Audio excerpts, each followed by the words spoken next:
Welcome to the CCH Axcess Workflow video series.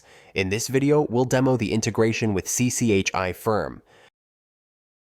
Hey everybody, welcome to our demo today of the CCH Axcess Workflow integration with iFirm.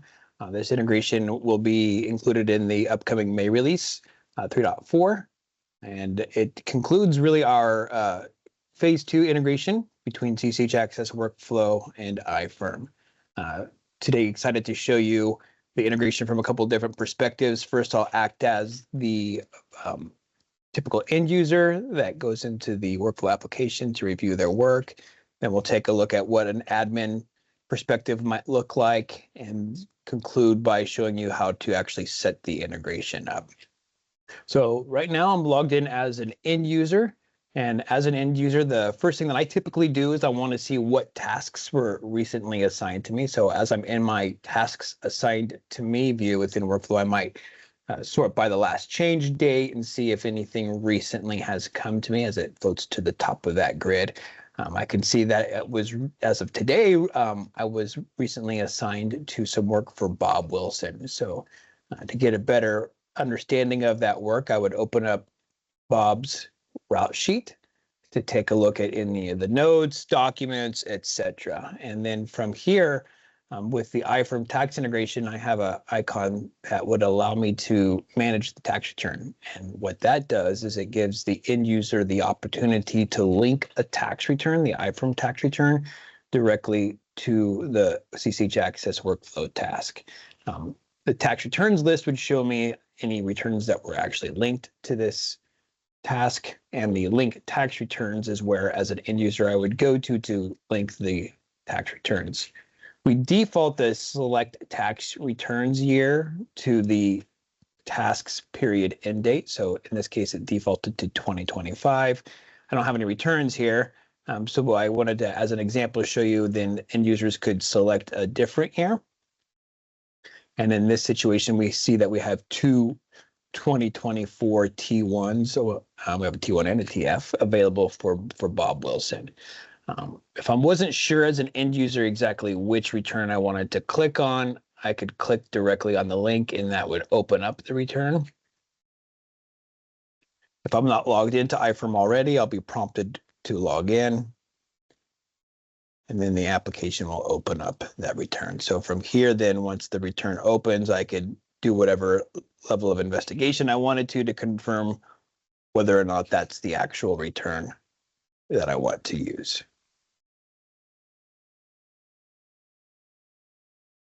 Back in the route sheet now, also I have opportunities. Let's say that this particular client may have had several returns that they could link to, and I wanted to be able to sort it down to some specific criteria. Maybe I wanted to look at just my V1s, my version 1s, right? By doing that, it would filter out the list based on those. So let's say that I actually wanted to link it to the T1. All I would do as an end user is put a bullet next to the return ID, click create link. I've successfully linked that now, and you'll see that it's no longer an available return to link to. And if I go to my tax returns list tab, I have that return available to me, or excuse me, I have that return listed as linked for me. Let's say I accidentally linked the wrong return to this task. There's an action that will allow me to unlink that return. So by saying yes, that return is no longer linked and it's now available again back in the tax returns to link. So for the demo's sake, I'm going to go ahead and link to the T1 here. Right, it's now available here. I close out, and you'll see that Bob Wilson URL, this tax return URL for Bob Wilson is now available, and clicking on that also will allow me to open up that tax return directly. Now that I'm in that tax return in iFirm, you'll see I have an additional button available for me to click on that would then take me directly into the route sheet for Bob Wilson. So I can go back and forth there. Let's say now that I, as an end user, have completed the work that I needed to do for this return, and I'm going to update that return status. Before I do that, I do want to now point out, as I refresh this grid for Bob Wilson, All right, he's now at the bottom here, by the way, that I have a couple of things that are now new to me on this grid, right?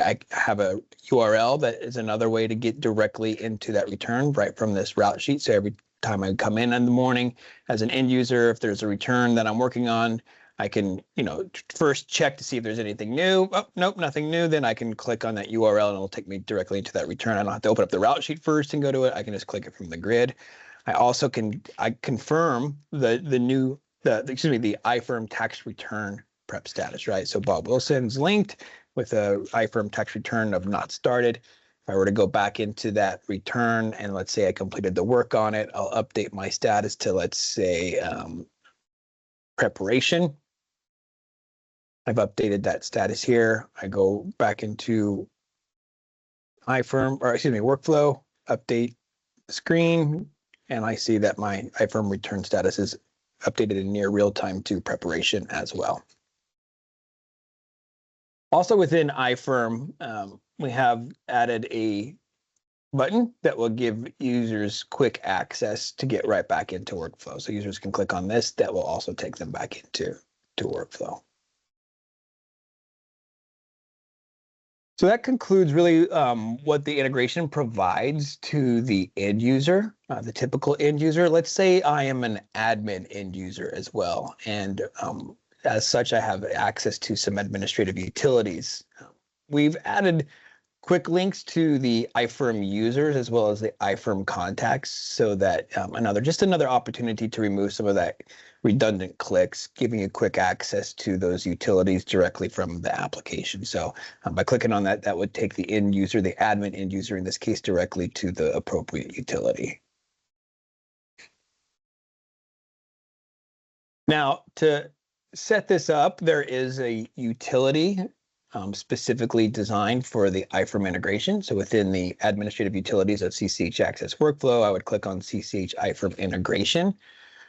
From within here, the end user really only needs to supply two items. The domain, right? Each iFirm domain is unique to every firm, so they're going to pop in their iFirm domain URL. And then we would also provide an API key, and I'll show you how you would get that API key here in just a moment. Once those have been inputted, it's a matter of just toggling the integration to activate. Let's go ahead and see what happens when we unactivate or deactivate the integration. So I've toggled it off. I'll click on save. I'll allow that to update the necessary settings. Once it's saved successfully, I can go back and I'm now in the administrative utilities. You'll first see that we no longer have a quick link to our Manage iFirm users nor our Manage iFirm contacts. If I were to go back to my view, you'll also notice that the grid no longer has my linked returns nor the iFirm tax prep return status.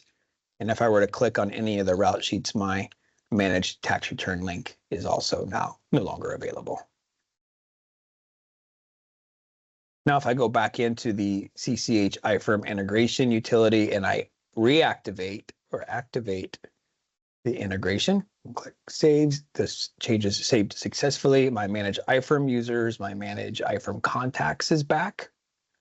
If I go back to my view, I'll have my linked return column as well as my iFirm tax return status columns available, and the Manage tax return function is returned to the route sheet as well.